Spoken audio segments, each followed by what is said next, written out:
ملحد پر میں بات نہیں کروں گا, بس ایک چھوٹی سی چٹکلا. بھی ایک نیا بیان آیا میرے خلاف کیا, اسلام کے خلاف. اس میں میں یہ مسئلہ بیان کر رہا ہوں کہ طلاق کا حق مرد کے پاس کیوں ہے, عورت کے پاس کیوں نہیں ہے. تو اس میں نے یہ بات کی کہ مرد کی ملکیت سے عورت نکلتی ہے, نقصان مرد کا ہے. اور ملکیت کا مطلب بتایا کہ عورت پر مرد کو غلام والی ملکیت نہیں ہوتی کہ جیسے وہ اس کی غلام ہو. ملکیت کا مطلب اس کے ماتحت ہوتی ہے, اس کے کنٹرول میں ہوتی ہے, ہر چیز میں نہیں, کچھ چیزوں میں. تو آپ کے ماتحت ہے, تو اپنے ماتحت کو جب آپ اپنی ملکیت سے میری یہی مراد ہے کہ ماتحتی سے نکالو گے تو نقصان آپ کا ہوگا. تو یہ بیان کیا تھا, اس پر مجھے بیان کے دوران یہ خیال ہو رہا تھا کہ ملحد لوگ اس لفظ کو نکالیں گے, ملکیت, ان کو پروپیگنڈے کا موقع ملے گا.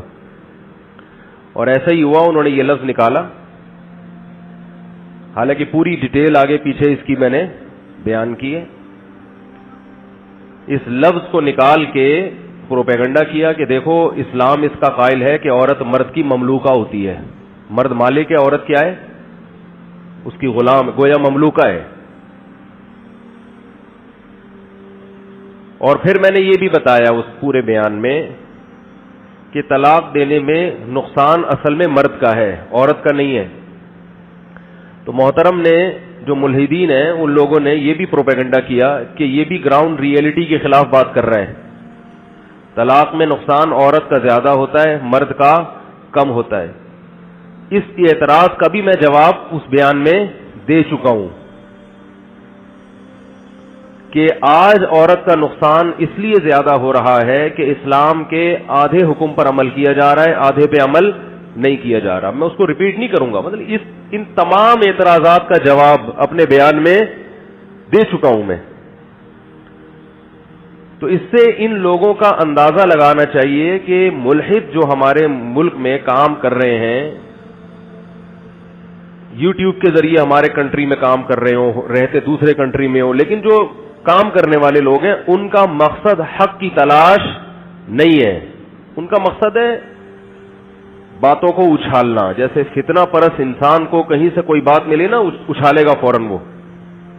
تو ان کا مقصد حق کی تلاش نہیں ہے. تو مجھے خیال ہوا تھا میں محترم جو بھی بیانات اس طرح کے کر رہے ہیں ملحدین, ان کو یہ بولوں کہ یہ جو آپ چاہتے ہو کہ اسلام کے اس حکم پر اعتراض کہ مرد کا عورت پہ کنٹرول, یہ بھی برا ہے اگر, تو اس کا مطلب آپ کے والد کا آپ کی والدہ پہ کنٹرول, بولو بھائی, نہیں تھا. کوئی اچھی بات ہے.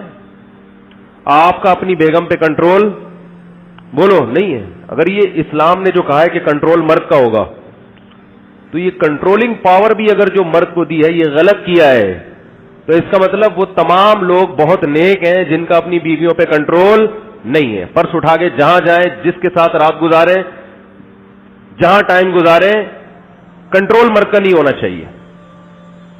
تو یہ خود اپنی اوقات بتا رہے ہوتے ہیں, اور جب کنٹرول نہیں ہوتا تو پھر اس قسم کی چیزیں پیدا ہوتی ہیں معاشرے میں. تو فطرت کے خلاف, نیچر کے خلاف چلاتے ہیں یہ لوگ, اور اعتراض کس پہ کرتے ہیں, اسلام پر.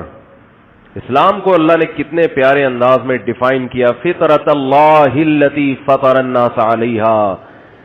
یہ لوگوں کی وہ نیچر ہے جس پر اللہ نے لوگوں کو پیدا کیا ہے. اسی نیچر اور فطرت کا دوسرا نام کیا ہے, اسلام ہے.